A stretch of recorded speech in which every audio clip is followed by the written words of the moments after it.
right, okay, let's go right into this first lecture. And as I said in my introduction, I'll be doing 5 lectures, but this the first one is in some ways is a review for a lot of you.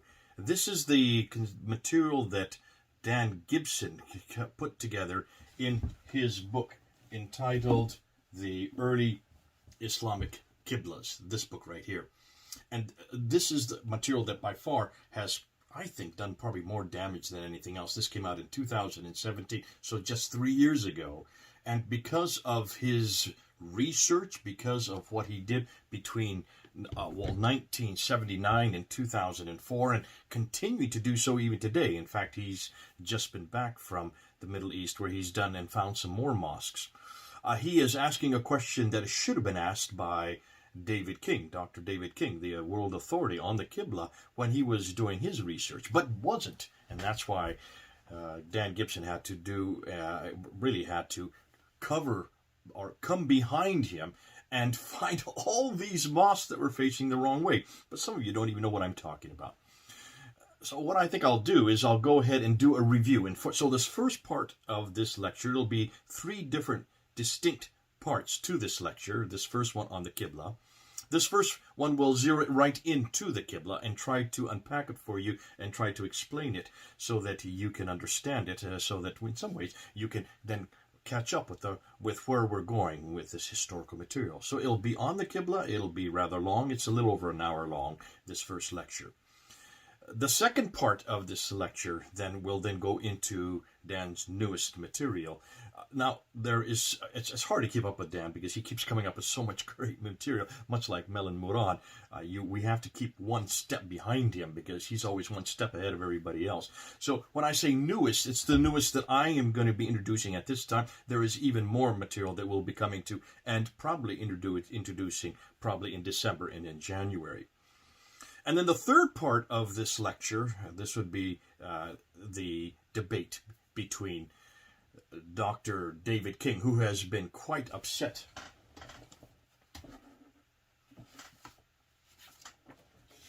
and came up with this called the Petra fallacy. Early mosques do face the sacred Kaaba in Mecca, but Dan Gibson doesn't know how. So we're going to go into the third area of this lecture and talk about that debate. And I'm going to be unpacking it. I'm going to be looking at many of the claims that Dr. King threw against Dan Gibson in this paper, 54-page paper, and respond to them. Much of the material Dan Gibson has already responded to. I'll be adding to that and giving my own viewpoint on the real problems, the difficulties that Dr. King had and how he just did not understand what Gibson was all about. And there's a reason why. We'll get into that in the third part of this first lecture. So this lecture will be part A, part B, and part C. The Qibla to begin with, followed by the earliest material or probably the most recent material that Dan is coming up with, and then this debate between King and Gibson. Now, you might say, hold on a minute. Why are we talking about Dan Gibson, and why are we talking about the Qibla, and why are we talking about Petra and, of course, Jordan, because Petra is in Jordan, when all this newest material that's been coming up that we've been putting up in the last 2-3 weeks has to do with Iraq? Or is there not a conflict between Iraq and Jordan? And no, there isn't. These are not conflicting. They are actually complementary and sequential. Let me just explain that. So before anybody starts getting upset with why am I talking about Jordan still when we've already moved over to the east, over to Iraq, in most of our most recent videos, Iraq concerns politics and the Quran, and also the theological debate. So there's completely different categories that we're talking about when we talk about Iraq. Whereas Petra and Jordan, that we're going to talk about today, concerns really only the Qiblas and the direction of prayer of the mosques. Therefore, Iraq both precedes Petra and returns following Petra. So when we get to Iraq, we'll see, and we'll be looking at from the years 577 to 636. That will be the last talk that we're going to talk about, and that will be when I look at the question for whether the quest, whether Muhammad existed, whether Islam existed, whether there were people called Muslims, whether there was a religion called Islam, whether it was a city called Mecca, or whether there was a book called the Quran. That will be in the last lecture. It will bring it, tying in all of these other 4 lectures together in the last final lectures. And those are the years 577 to 636. Petra are from the years 626 to 727. So we're talking about a totally different time period, and we're not talking about Islam. You'll see that. Petra has nothing to do with Islam other than the fact that it predates and gives us and moves us and is a nascent Quran, or moves us into what later became Islam. Iraq then becomes important again from 736 and onwards, and that's why we're then going to return to it when we look at the Qur'ans and the Qira'ats, because all of that takes place up in Iraq. And that's why it's fascinating that everything that I'm going to be talking about in these 5 lectures has to do with much further north, and not with the Hijaz, not with that central area of Arabia where you find both Mecca and Medina, where supposedly all of Islam began, where supposedly Adam and Eve were sent to, where supposedly Abraham lived, and where supposedly this Kaaba has existed since the time of the very beginning. Can you see why this critique, this historical critique, is not based on the 9th and 10th century material, but on the 7th century and earlier? And then as we get into the Quran, and as we get into how Islam was finally initiated and began, we're then moved back to the 8th, 9th, and 10th century and look and see what history tells us about that. So let's begin with the very first category, and let's begin with the Qiblas.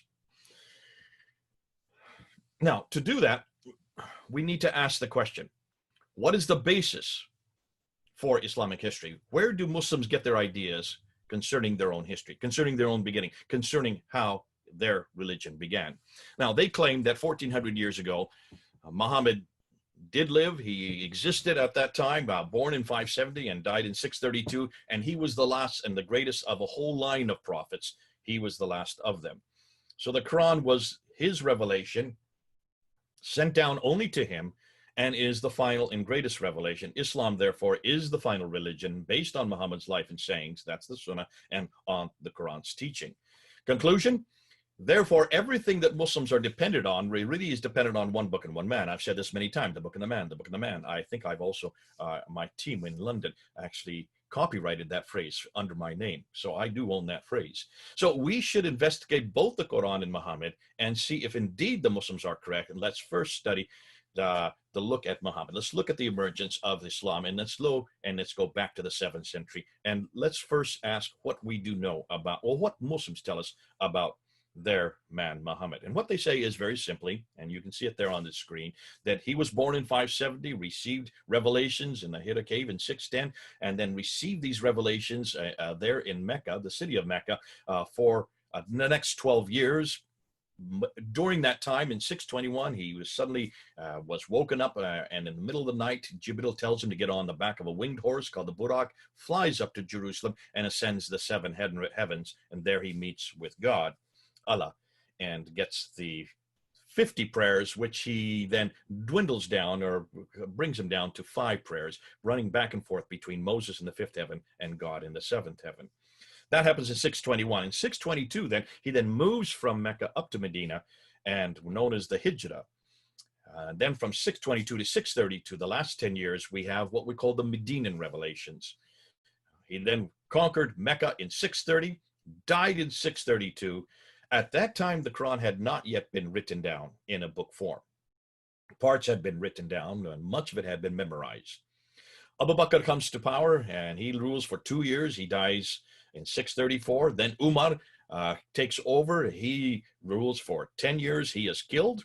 Uthman then takes over. He rules for 12 years up until 656. He is killed. Ali then takes over, and he is the adopted son of Muhammad, and he only rules for 5 years before he is killed up until 661. So from that period of 624 to 661 is the known as the Rashidun period, the period of the rightly guided caliphs. This is the golden age of Islam. And this is the Islam that all the Muslims on the right, the radical Muslims, want to get back to. So that's the classical account. That's what you've all been told. That's what we've all been told. That's the only narrative that's out there. That's the only everything that I ever got taught. I remember when I took my courses from you, Don, this is what you taught back there in the 1980s. And I'm still sure that most people are still teaching this view. Why? Because where else are you going to go if this is the only thing they tell you? Well, let's take a look at a timeline and let's look and see what we're talking about. Look and see when all this material occurred.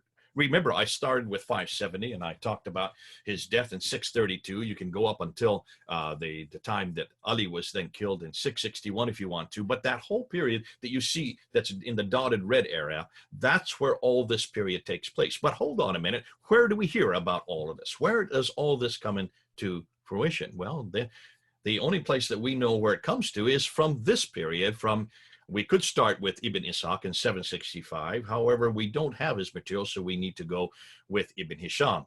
And then we need to get his biography. His biography doesn't get written down for almost 200 years after the fact. His sayings, the hadith, don't get written down for 240 years after the fact. His you might say the commentaries or the histories, these are the tafsir and the tahqiq, they don't get written down until 923, which is 300 years after the fact. So let's put it on an easier timeline to look at. Here is Muhammad's death. He dies in 632. But everything we know about him, everything we're told about him, what happened, where he did, where he lived, where he moved from, all the receiving of the Quran, all the events that happened in his life, first are written down by this guy here, Ibn Ishaq. That's 765. But see, we don't have any of Ibn Ishaq's material, nothing. What we do know about Muhammad's life comes from this man, Ibn Hisham.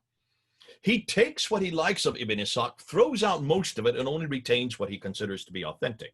So we can pretty well get rid of Ibn Ishaq, because we don't have anything to refer to. We only have what Ibn Hisham tells us existed at that time. Then after him comes Al-Waqidi. The two of them are credited with writing down what we call the Siratul Rasulullah, which would be the Sirah of the Prophet of Muhammad. And then you get Al-Buhari, who introduces the Hadith. So he's the first to introduce the Hadith. He dies in 870. Well, after him comes Sahih Muslim, who dies in 875. After him comes Abu Dawud, who dies in 899. They are the ones that are credited. There are three more, but I've just put those three up there because I'm going to run out of space. For those are the first earliest of the Hadith compilers, the sayings of the Prophet. And then you have Al-Tabari, who's the first one to write down what we know as the tafsir, of the commentaries, and the tahqiq, which would be the histories. So take a look at those dates. You notice there's a huge gap, don't you, between Muhammad and when they first appear. 200 years. For 200 years, nothing is written down that we can get our hands on. Now, you might say, okay, so that's, nonetheless, they use isnads, they use names. They use so-and-so who got it from so-and-so, who got it from so-and-so, who got it from the Prophet, the companion of the Prophet himself. Well, all these so-and-sos, they're all dependent on what we call oral tradition. And the problem with oral tradition, as you well know, and as I well know, it can be embellished. It can be accreted. It can be deleted. You can do this in a birthday party when you have kids who you tell someone in one year something, and they tell to the next person, and they tell to the next person. By the time it gets down to the 15th person, what the first person says and what the 15th person says is two different things. We know that as Chinese whispers, or we call that also telephone. I think that's the other name that's given for it. So you can see this is very much a practice that is used by quite a few. This is a problem that is brought up by quite a few people. And this is why I don't go with oral tradition, because oral tradition by definition is open to corruption. 200 years of oral tradition. You can imagine how it got embellished. You can imagine how it got deleted and accreted and how it got changed. And that's why when you finally hear what Muhammad said and did with his biography and with his sayings, they do not fit the 7th century. They do not fit what was actually happening on the ground. And that's why as historians, we need to go back to the 7th century. So here are the problems that the scholars are saying. Concerning these late dates, Islam, according to Humphreys, as we know it, did not exist in the 7th century, but evolved over a period of 200 to 300 years. He's referring to the fact that these don't even get written down until the 9th and 10th century. Ripon and Leicester and Wandsboro all say the Quran probably was not revealed to one man in 22 years, but likely evolved over a period of 50 to 100 years. The conclusion, the history of Islam, at least from the time of the Caliph Abdul Malik and before, is a later fabrication.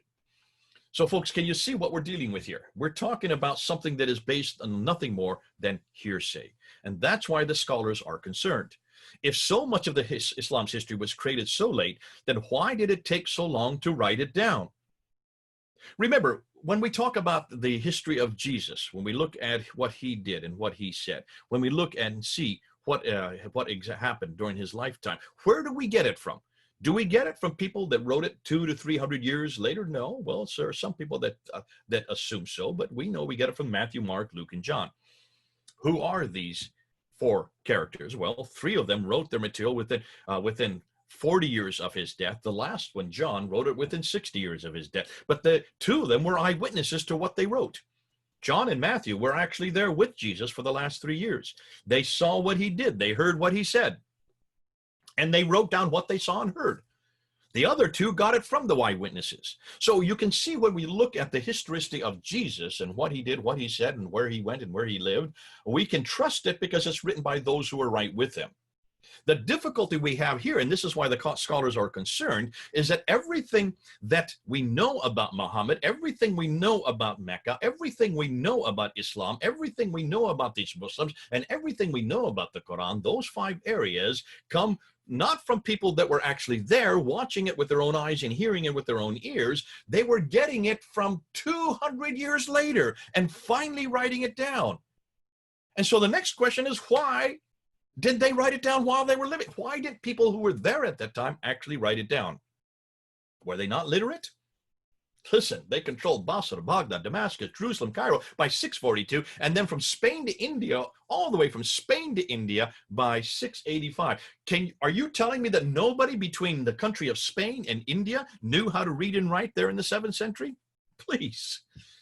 So where did they get this from? Where did the biographers get this material that they got it from? Well, they got it from nothing more than hearsay, isnads, these muttons with a list of names after it from where they came.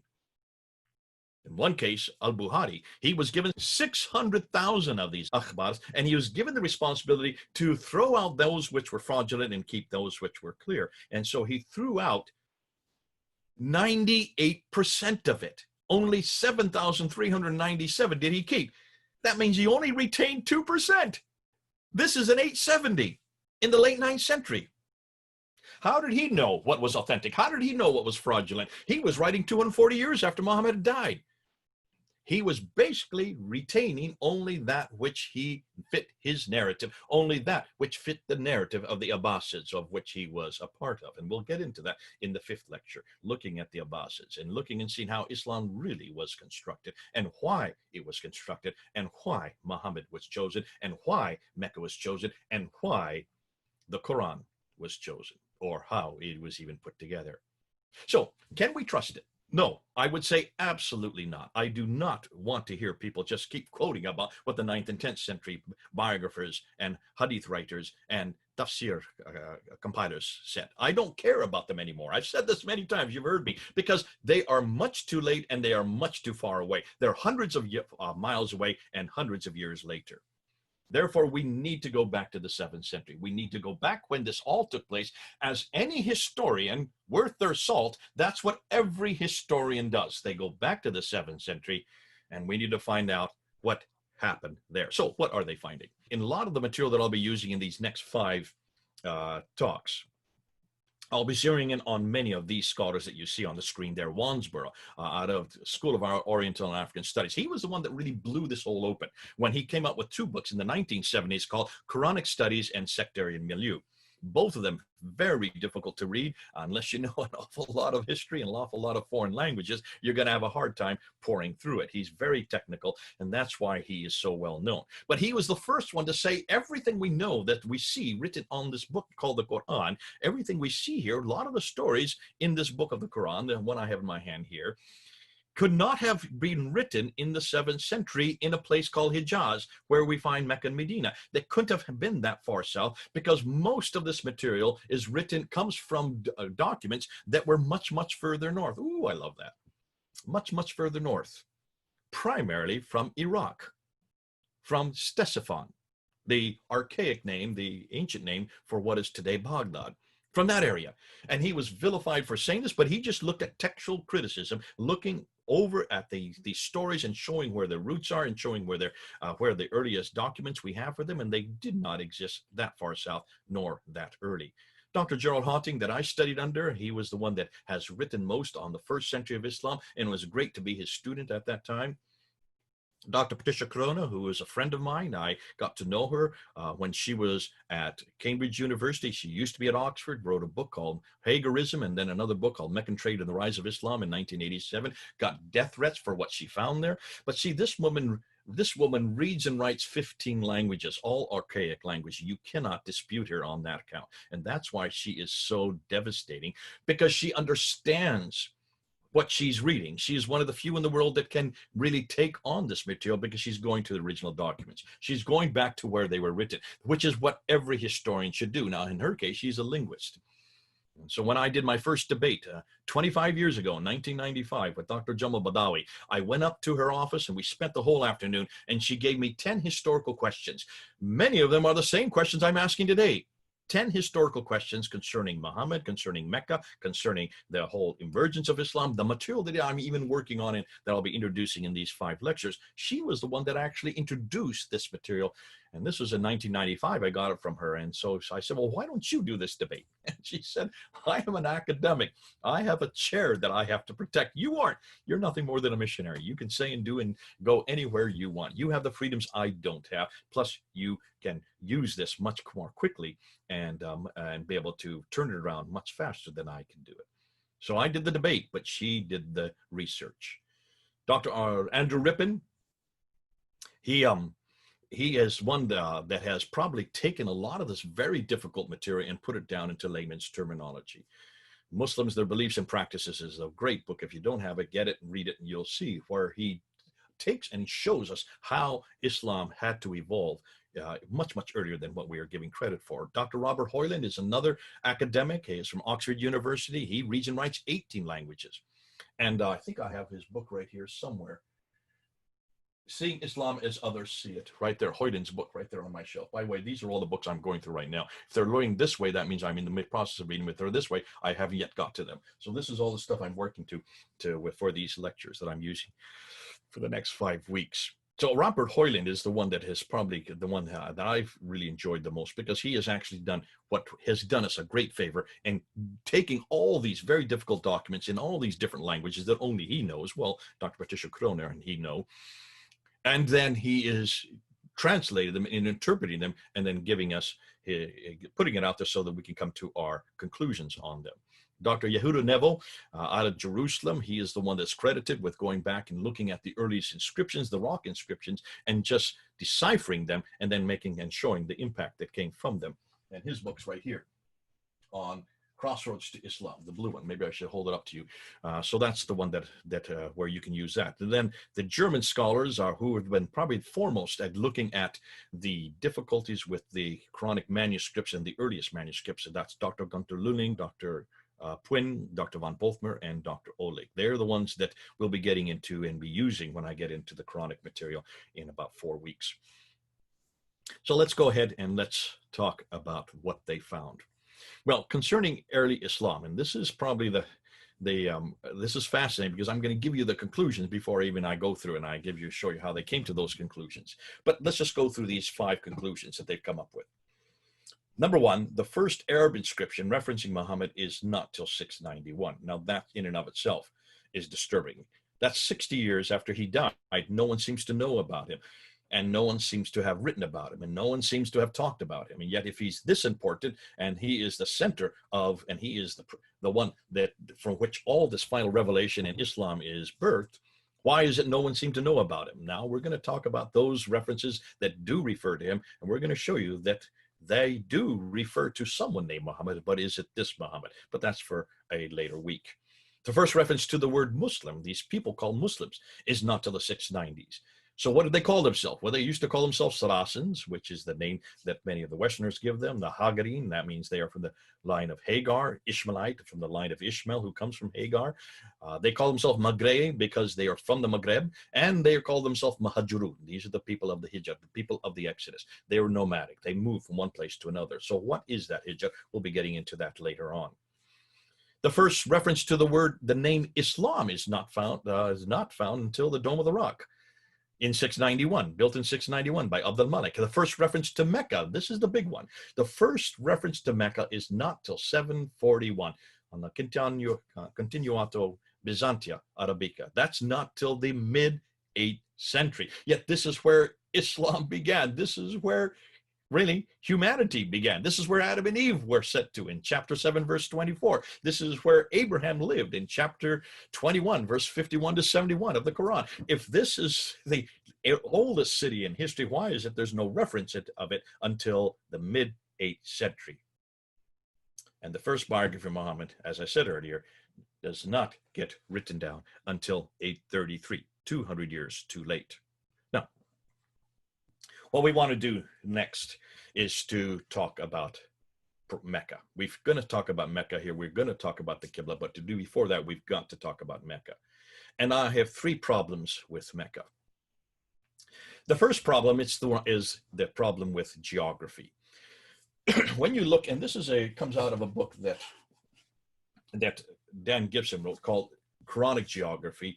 If you don't have it, get it. If you don't want to pay for it, you can get it on PDF by just paying $15 online. Go up to Dan Gibson's site and just order it. It's a great book to have. It was written in 2011.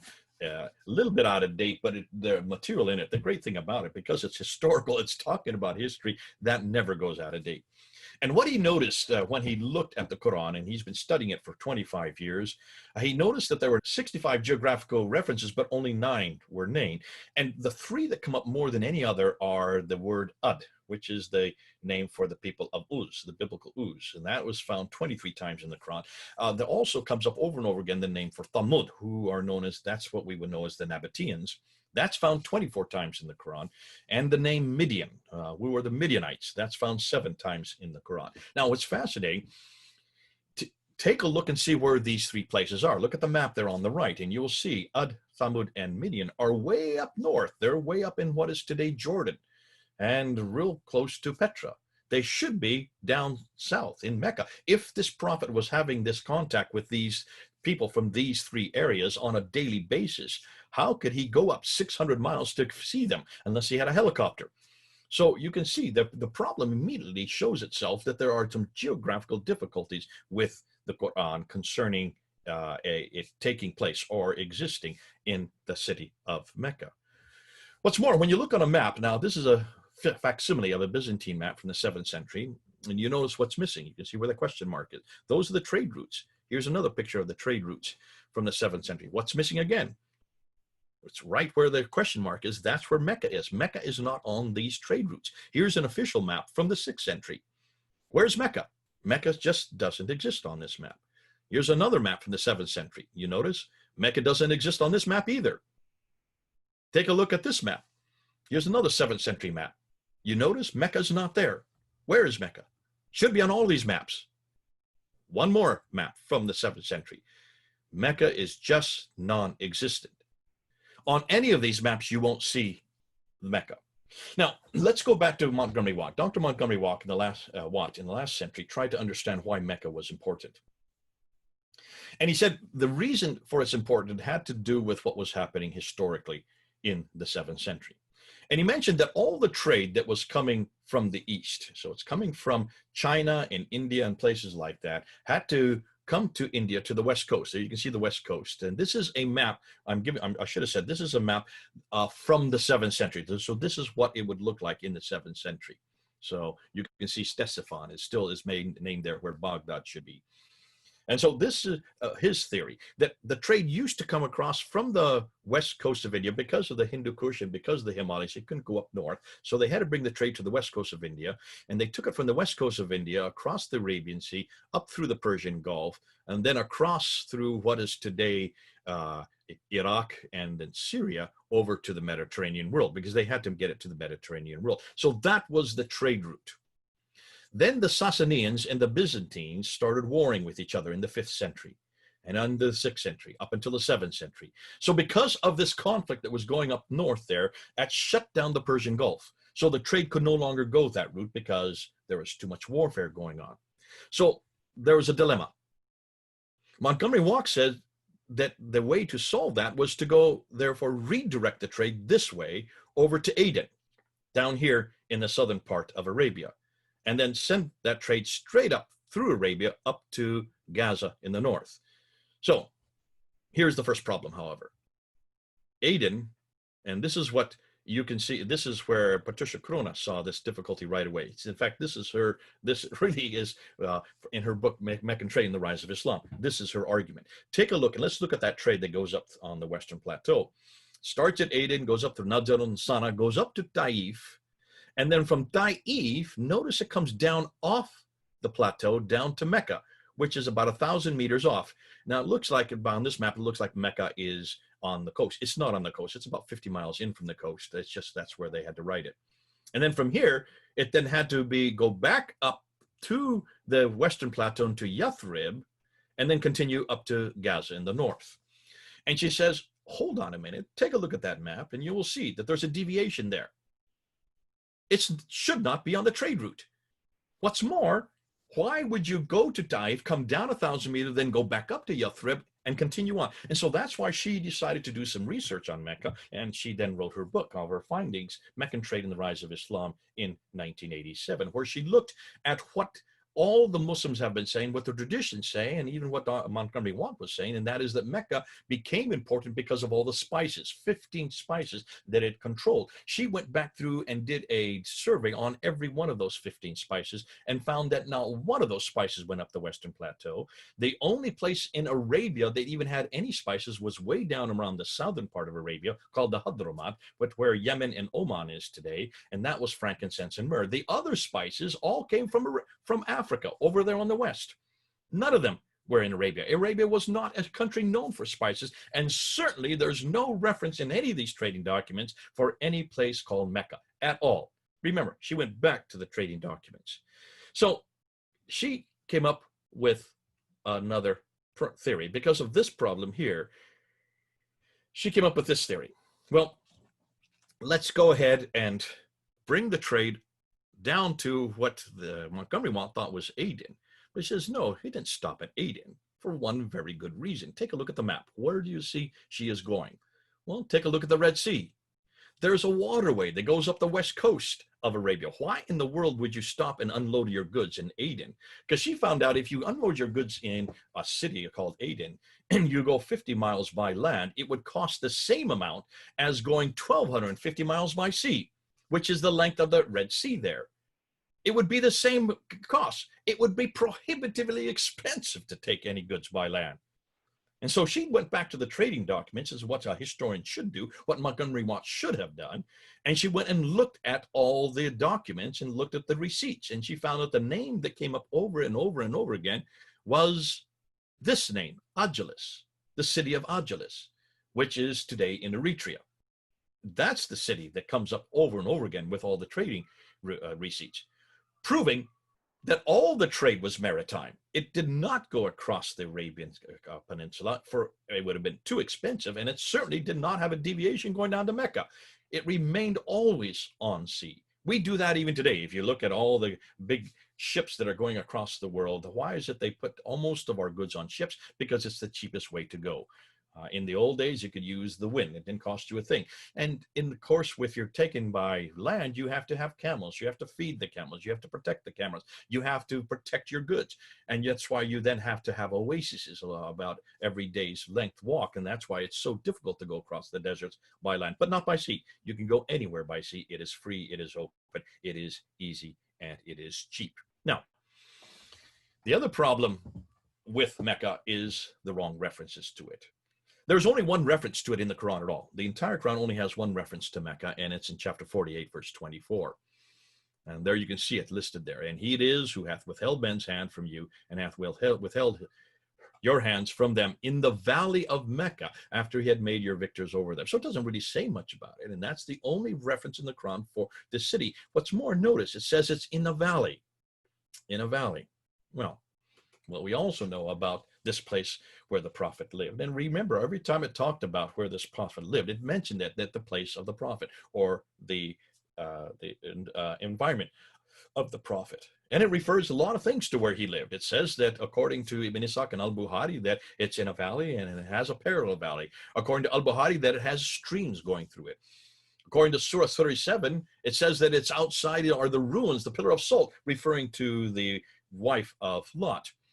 In al-Bukhari, it talks about it has fields. According to Sahih Tirmidhi and Bukhari and also Tabari, it has trees, grass-free, and clay and loam. And then according to Surah 6, 141, and also 16 and Surah 80, it has olive trees with mountains overlooking the Kaaba, according to Ibn Ishaq and al-Bukhari.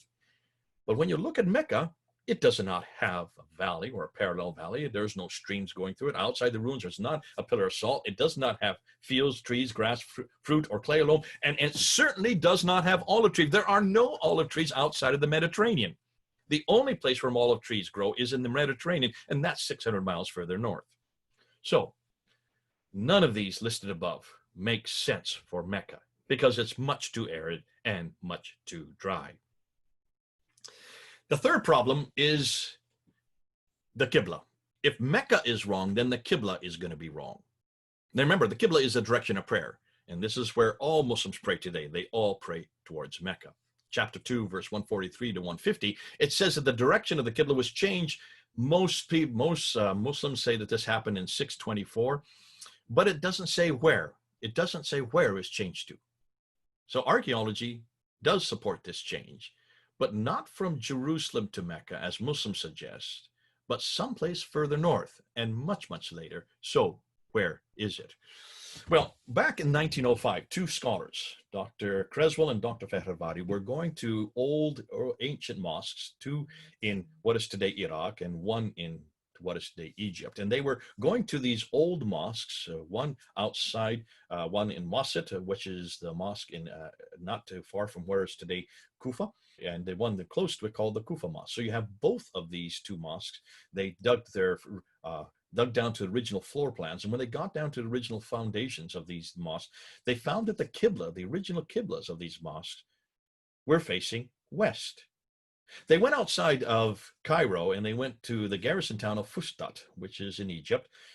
And they noticed that that mosque that was dated to 641, when they went to its original floor plans, they noticed the Qibla, the direction of the prayer, was facing east. Let's look at a map and see what I'm talking about. So there you have Wasit and Kufa, there in the Mediterranean, between the Euphrates and the Tigris rivers in the Mesopotamia, are facing west in the 7th century. The one in Egypt is facing east, but they should be facing south. So in 1905, they saw that there was a problem, and they just thought, well, they were facing Jerusalem.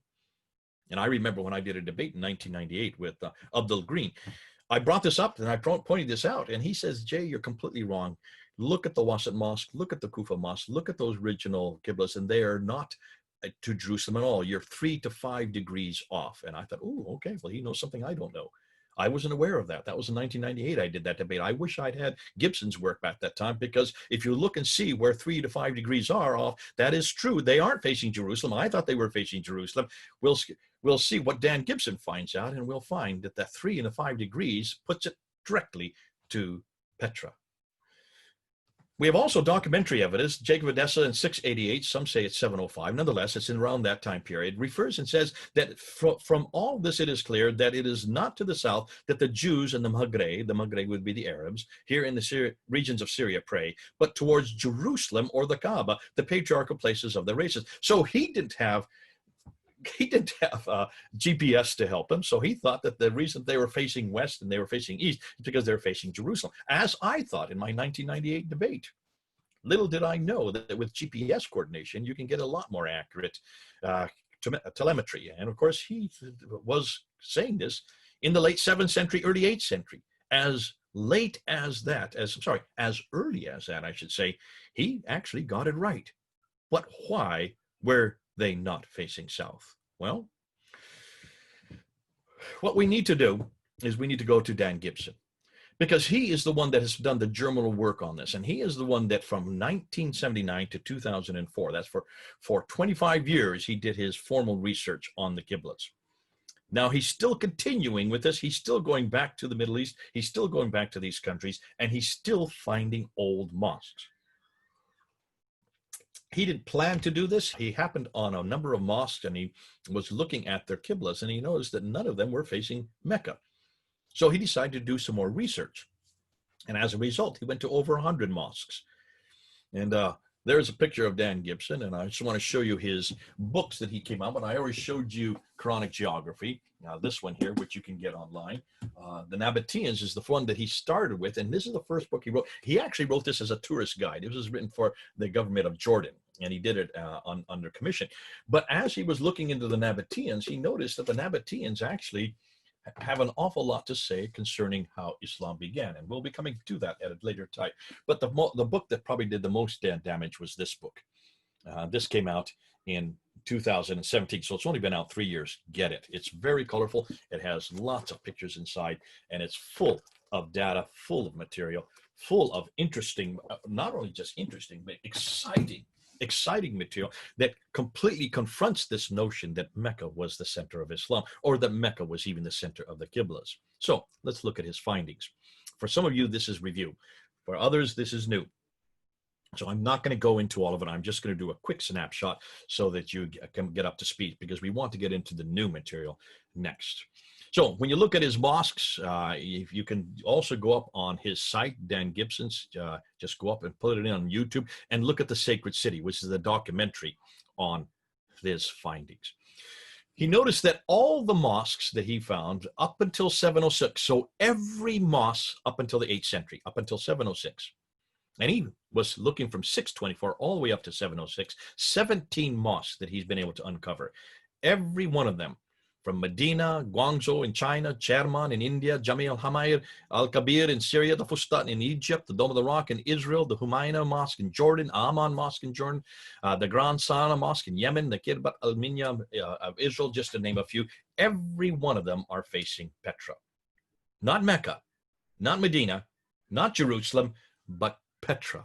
Up until 706, there's not one mosque facing Mecca. Here is the coordinates. There you can see Petra. Look how accurate they are. All of the 17 Petran Qiblas before 706, except for 2, fall within 45-mile dotted circle, proving how accurate they were. Now remember, these are Qiblas that are coming away from as far away in the east, this direction, as far away as the Guangzhou Mosque in China, as far away as the Sherman Mosque in Kerala. Johnson, that's your area. And yet they were all facing Petra. Not one is facing Mecca in the 7th century or the early 8th century. So there's the first Petran mosque. Just take a look at how far away they are, and yet how accurate they were. Then there was a second Qibla that was introduced, and this is what he called the between Qibla. And if you take a line from Petra to Mecca and take the halfway mark, that's where all these mosques were facing. They start to appear in 706 in the 8th century, and they go up till 772. Why were they facing in between?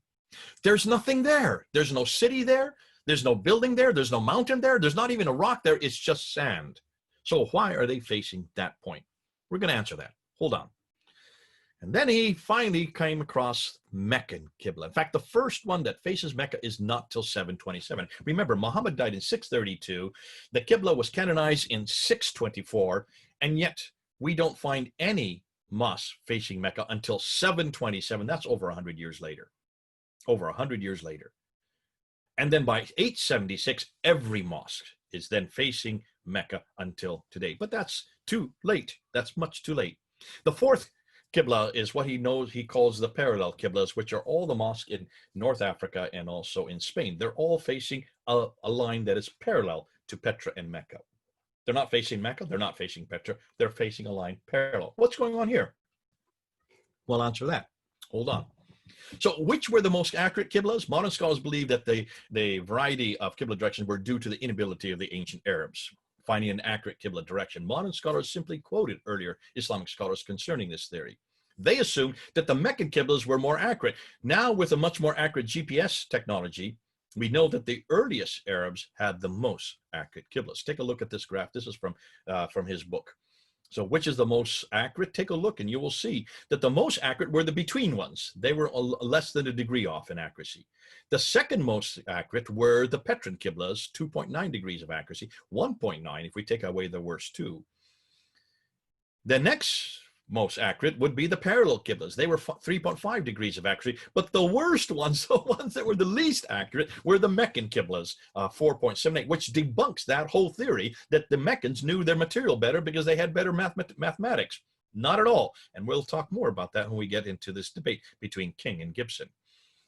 Now, why Mecca? What's the significance? Well, it was a sanctuary for the Nabateans between the 2nd century BC up until 713, and it was also the sanctuary for the Umayyads between 661 and 749, the first empire, Islamic empire, although we're going to debunk that as well. Remember, the Nabateans are absolutely important because they are the ones that give us what we now know today as Arabic, and they also give us the name Allah and Alat, which we'll talk about later.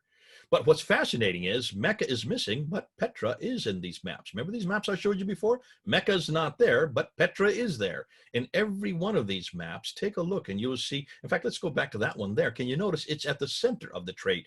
Both these maps that are the trade routes map, Petra is at the center of the trade. It's not there in this map, but Petra is. Mecca is not there in this map, but Petra is. So in every one of these maps, Petra is very well known. And it's important, is very clear, because when you go to Petra, if any of you have been there, you will see it has these beautiful carved buildings, which is a city of tombs and temples. Tombs and temples for who? For the Nabateans. What's more, Petra has the vegetation that we find in the Quran and the traditions. Note where Petra is and what it has. It's in a valley. Look at the map on the right. You can see it's in a valley with a parallel valley, which supports Ibn Ishaq and Al-Buhari. It has a stream. Al-Buhari talks about it. It has more than one stream. Outside these ruins are the Pillar of Salt. If there was to be a Pillar of Salt that was known, it would be right outside of Petra. It has fields, according to Al-Buhari. The place of the Prophet, not Mecca, it doesn't say the name, but it is the place of the Prophet, which has trees, grass, fruit, clay, loam. All of them are there in Petra. Most importantly, it has olive trees. The thing you need to have is olive trees, and there you find it in Petra, with mountains overlooking the Kaaba. Petra has all the items listed above from both the Quran and traditions. Thus, could Petra be the place that they are all referring to? Also, as I said earlier, it's where the people of Ad, the people of Thamud, and the people of Midian are. So all these people who are there with having contact with this prophet from that place, they're all right around there. They're all within striking distance. In fact, that would make sense then that this prophet from this place would have all kinds of contact with them. Why? Well, because he is right next to them. No helicopter needed there. Now, historical significance. Why then was Petra important? Well, to do that, you need to ask what was really happening. And here's a possible scenario. Now, I put September 2020 because I could change this within another year. This is the exciting thing, and also one of the problems of historical criticism. You have to go with what comes to the fore. You have to go with where the evidence takes you. So here in September 2020, this is what we're saying. To make sense of all this, we will need to begin with Abdullah ibn Zubair, the governor of Petra under Abd al-Malik, the Umayyad Caliph from 685 to 705. He is there in Petra, and he gets disillusioned. He gets upset with the Umayyads, who are way up further north, way up in Damascus. So he rebels against the Umayyad power. He rebels against the father of Abd al-Malik and also against Abd al-Malik himself. And he leaves Petra. What's fascinating, the question needs to be asked is, why is it that they were way up in Damascus? Why, if they were the first Muslims, why weren't they down in Medina or Mecca, the Hijaz, which was the birthplace of Islam? What are they doing way up in Damascus? No one's really answered that question. So he rebels against him, starts the Second Civil War, and destroys the Kaaba in Petra. And then he flees Petra, the Zubair, and he takes the Black Stone. Hugely important. No one's looked at the Black Stone. The Black Stone is on the Kaaba today. Now, it's not one stone anymore. It's been broken up, and it has about 7 or 8 little pieces. If you look at it carefully, inside this big piece of tar, that's why it's black still today. So this black stone is taken by him. To understand why the black stone is important, we're going to get into it possibly in another 4 weeks. You need to do a historical survey of the black stone. It is a hugely significant stone for the Nabateans. The Nabateans were the ones that controlled the black stone. They knew about the black stone because they believed wherever the black stone was, God's presence was there. So whenever the black stone leaves, God's presence leaves with the black stone. So when Zubair takes the black stone with him and flees Petra, he takes God's presence out of Petra. And he flees down to the south. We aren't told where he flees to. Perhaps Mecca. It looks like that's where he ends up. Now, he needs allies, and so he uses the Abbasids, who are up there in Ctesiphon, what is today Baghdad, and they are also in control of Kufa, and they join the rebellion and support Zubair. Now, let's just take a look and put it on a map so you can understand what I'm talking about. That is Damascus there that I've just circled in black, and that is the political capital of the Umayyads, and according to what we now know historically, that has been the capital since Muawiyah really created as his capital in 661.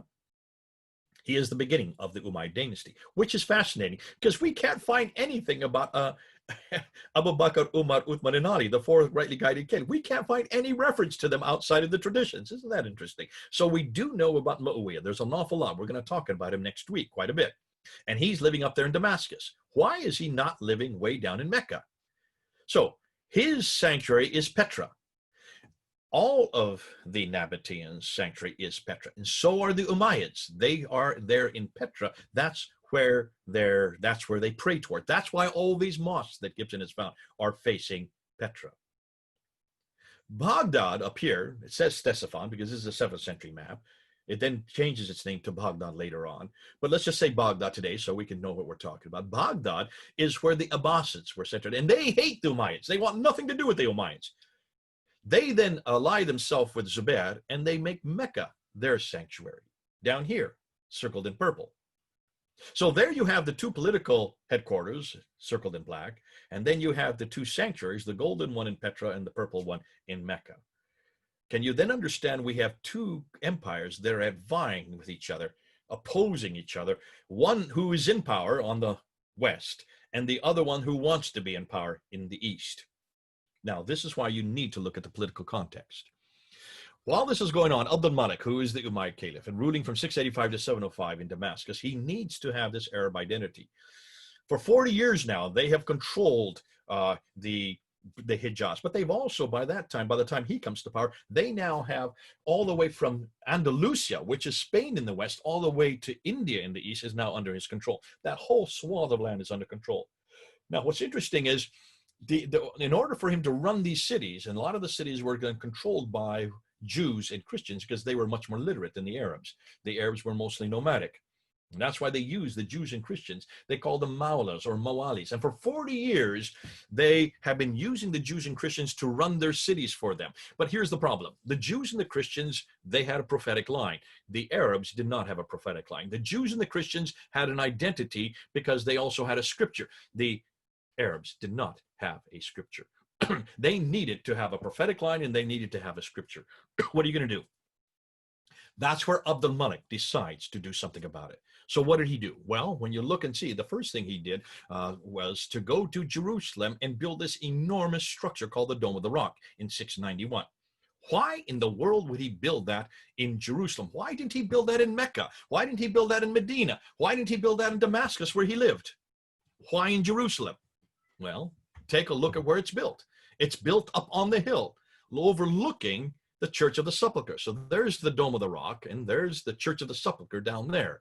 It looks down on top of the Church of the Sepulchre. What's the significance of the Church of the Sepulchre? That was the sanctuary for the Byzantine Christianity, the great superpower of its day, the biggest authority and also the biggest competition that Abdul Malik had against him. Here you can see the Al-Aqsa Mosque, which is built in 709, later on, after Abdul Malik. It was built during the time of his son, Walid. But certainly you can see immediately why this is important. So he employs Byzantine architects to build and uses Byzantine architecture. It's much larger and more prominent than any other building of its day. And it sits above the Church of the Sepulchre. It's situated in the holiest city for Jews and Christian. That's why it's non-Damascus or Mecca. Now, when you talk to a Muslim, they'll say it was built to commemorate the Miraj, the night journey from Muhammad, going from Mecca up to Jerusalem and going up through the seven heavens to meet Allah. That's what they say was built. But let's look and see if that is so. Let's look at the inscriptions. Now, when you look at the Dome of the Rock, it has been destroyed and rebuilt 11 times. The only original part of the Dome of the Rock is where those two green arrows are, the two ambulatories. That's the only original part of the building. Everything else has been built around it and above it since the 7th century, since 691. In fact, the structure that we're looking at today was rebuilt in 1876. That's a little over 100 years ago. So it's very new. So you have to go back to the earliest structure, those two ambulatories, those two circular octagonal arches that you see where the two green arrows are. And you need to look at the inscriptions. You need to look at the Arabic inscriptions that are there along those ambulatories. Now, what do they say? Well, you will notice that they are Quranic references, yet they all attack the Trinity and Jesus' divinity. Isn't that interesting? Chapter 4, verse 171. O people of the scripture, do not exaggerate in your religion, nor utter aught concerning Allah save the truth.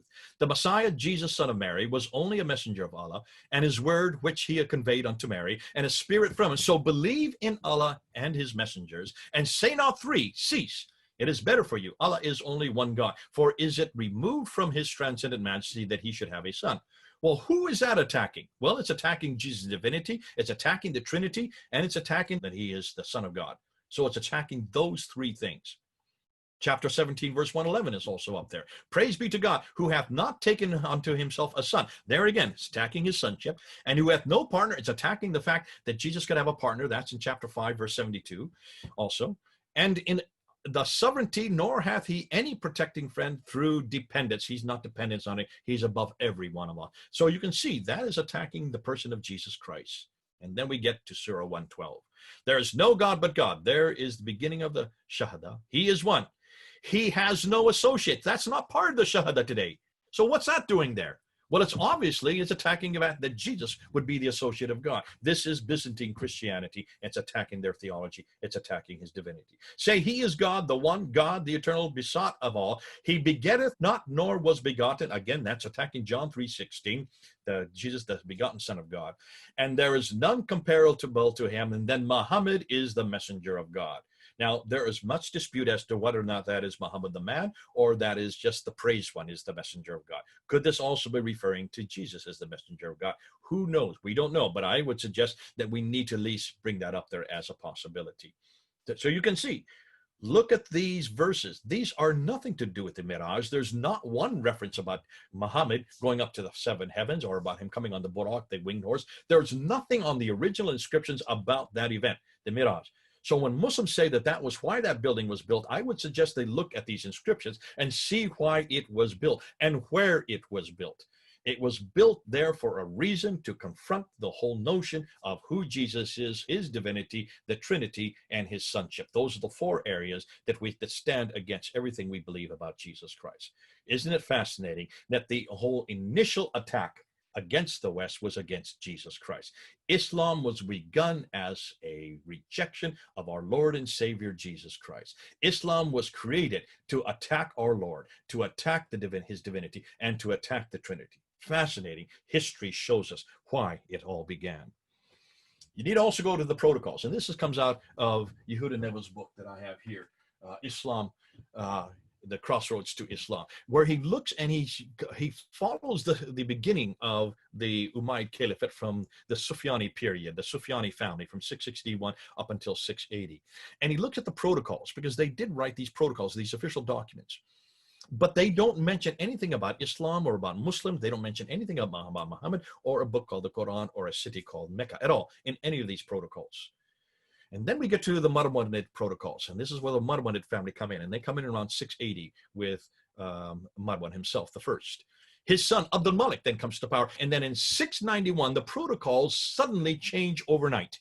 In 691, the protocols change overnight. And now we have the Bismillah al-Rahman al-Rahim. And when we have al-Muhammad al-Alhamdulillah. And then we have the Shahada. La ilaha illallah Muhammadur Rasulullah is then introduced there in 691. And it's introduced overnight. And from that time on, you see the Bismillah and the Shahada then introduced on those protocols. So this is the same time that the Dome of the Rock is being built. Meanwhile, while that's happening, the coins are introduced. Take a look at the coins. We're going to get into this next week, so I'm not going to unpack it too much. But when you look at the coins, you will see that you first have these Byzantine coins, and you can see that they have the emperor with the two of his retainers, and then you have the Byzantine cross. When you start looking at those, the Sufyani coins, you look at them, you'll notice that there you can see Muawiyah holding a cross, which suggests to me that Muawiyah was still a Christian, and certainly these coins are still Christian coins. Until you get to Abdul Malik, and then he introduces his image on this coin here in 692, around 692, 693, takes off the image of the cross, takes it off, and is a slap in the face to the Byzantines. And then finally, in 696, introduces the Shahada, the Bismillah, and all these references against Jesus and his divinity. Fascinating. And that's in 696. You need to look at the coins, and you can see the whole sequence of what is going on. We'll get into that next week. Unfortunately, in 689, Petra was destroyed by Ibn Zubair. So a new sanctuary was needed. So he flees from Petra, and he flees from here and flees possibly down to here in defiance of the Umayyads and of Petra itself. Now we know something about Mecca because we have an inscription from 697 there. You can see it on the right. Interestingly, this has now been destroyed. In just the last 2 years, the Arabs, the Saudi Arabians have destroyed this inscription. You can't find it any longer, I think because of what we're now finding out about it. It's dated to 697 because it says 72 years after the Hijrah, which is we're going to get into what they mean by the Hijrah, what happened in 622. We'll get into that. And it says that it mentions the Masjid al-Haram, which is what Muslims believe is the Kaaba today, the Masjid al-Haram, the place, the forbidden place of bowing, and that it was constructed in Mecca. Wait a minute, a second Masjid al-Haram in 697? I thought that was in Mecca. I thought Mecca was always there. This is a second one? The Abbasids and Zubair, with their sanctuary in Mecca, then demand allegiance from the surrounding tribes. And you can see why they demand allegiance, because they have the black stone. He who has the black stone has God's presence. And that's why all the people start then redirecting their pilgrimages down to Mecca and stop going to Petra, because no longer is God there. He is wherever the black stone is. Mecca was possibly chosen by the rebel Ibn Zubair, and thus from Baghdad and Kufa, the Abbasids, in defiance of the Umayyads and in defiance of Petra. So you have two empires that are competing to create an Arabite sanctuary. In 708, the Zamzam well was lost. So there was a number of years where the first Zamzam well in Petra did not exist. And then suddenly it reappears in Mecca. In 713, the Umayyads, which are known earlier as the Nabateans, their sanctuary in Petra was completely destroyed by an earthquake. So now by the early 8th century, Petra has nothing to offer anybody. There has no black stone, and it is now physically destroyed by this earthquake. Thus, a new place is needed desperately. Well, we haven't found any mosques facing Mecca that early. In fact, the very first mosque facing Mecca is not till 727. But the Hadith tell us that there were two Meccas. Christian writers speak of the city of Mecca in Paran in Jordan. Thus, could that be the first Mecca? Hold on, we'll talk more about that in 4 weeks. Now we can see why there are 4 Qiblas. Why? Well, these two empires are competing for people's allegiance. The earliest Qiblas were facing Petra, had allegiance to the Umayyads in Damascus. All the Qiblas facing Mecca are those who allied themselves with the Abbasids. Two different empires demanding two different allegiances. Al-Hajjaj kills Ibn Zubair, so cannot rely on Mecca, and it is his mosque which face in between the other two sanctuaries from 706 onwards, waiting to see who would finally win out in this ascendancy. So basically, he was being clever. All the mosques that come under his control, he demands that their Qibla is between Petra and Mecca, in a place where nothing exists. hedging his bets, waiting to see who is going to finally take over. This is the same idea of those in North Africa and Andalusia. They're not talking with Al-Hajjaj, but they decide to have parallel mosques. They don't show their allegiance to either empire either, so that they have mosques facing parallel to each sanctuary. Thus, these groups wait to see which side would control before giving their allegiance to either. When the Abbasids finally overpowered the Umayyads in 749, most of the Qiblas then faced Mecca with a few holdouts until 822, after which they all faced Mecca up to the present time. So these Qiblas were chosen for political purposes, nothing to do with religious expediency. Possible scenario. Here's what if. This is what I think is going on. Now that the Muslims have a prophet, Muhammad, a revelation, the Quran, and a sanctuary in Mecca, they then need a history, because these were all then created in the 8th century. So they need a history. That's why it's in the early 9th century that a Sirah is finally introduced by Ibn Hisham. It takes them that much time for the Abbasids to create that Sirah, to create the material, to create their narrative. But it takes another 50 years for them to get the hadith to put together, where al-Bukhari is given 600,000 of these. He is told to whittle them down so they all fit the narrative that they want, and that's why he only ends up with 7,397, throws out 98% of it. It takes him another 50 more years before the tafsir is finally written. This is in 923. That's the 10th century. So by the 9th and 10th century, they then now have the book, the man, the place, and the story, and a new religion is formed and growing. Yet this did not take place in a mere 22 years, like Muslims like to tell us, but evolved over a period of 200 to 300 years. So, the story of Petra and Mecca is one of political intrigue. An old kingdom of sophistication and amazing engineering feats gives way to a clash of two competing empires, the Umayyads, replaced by the Abbasids. Each has its own sanctuary and its own political capital.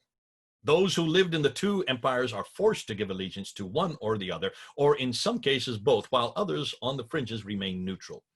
As one group rebels and takes the black stone in God's presence to a new location, the balance of power begins to shift. Eventually, that power shift grows and grows until finally the Abbasids wrest power from the Umayyads and create the Islam we now find today. Okay, so there you have it. All in 1 hour. Well, about an hour and 3 to 4 minutes. This does not confront the material that Mel and Murad are coming up with, and what you'll soon be hearing from Joe. Because that is happening much further north, further over towards the east, northeast, over in places like Baghdad, and up further north, even in southern Turkey. And those are the movement towards Islam, or movement that Islam borrowed from those much more northern areas, such as the person of Muhammad himself, such as the name Mecca. Whereas Gibson really just looked at how then these Muslims, who then are during the Abbasid era, remember this is the Abbasid Muslims who are headquartered in Baghdad, how they then took much of the Petran antecedents, such as we're going to see in the next part of this lecture, the 5 stages of the Hajj, and then reproduced them in what is today called Mecca. But as far as the traditions surrounding this man Muhammad, as far as who he was, what he did, what he said, and all that, which only began to appear in the 9th century, that person, the name at least, is borrowed from much further north. The place of Mecca, the name itself, is borrowed from much further north as well.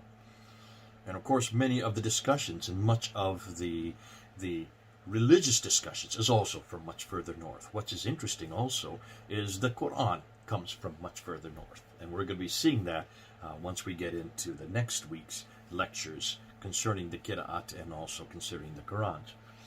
I hope you're all starting to see it. Maybe it's confusing for some of you. It should be, because we're trying to be as simple as possible, but nonetheless, you have the ability to ask your questions just right. At the bottom, there are comments there. This is the great thing about putting these up on YouTube. You have the ability to then go and give us your response. Tell us what you think, whether you like it or dislike it, and also try to come up with some type of debate or questions that will get us to look one way or the other, or even to respond to you, because that's what we want to do. Terrific. Well, this is the end of that Qibla section, the one part that of Dan Gibson's material. Now we're moving into more concerning what about the antecedents to the Mecca we have today. What about these 5 stages of the Hajj? That's going to be the second part of this lecture. Stay tuned. Don't go away. It'll be great to see you again. All right. This is Jay. Over and out.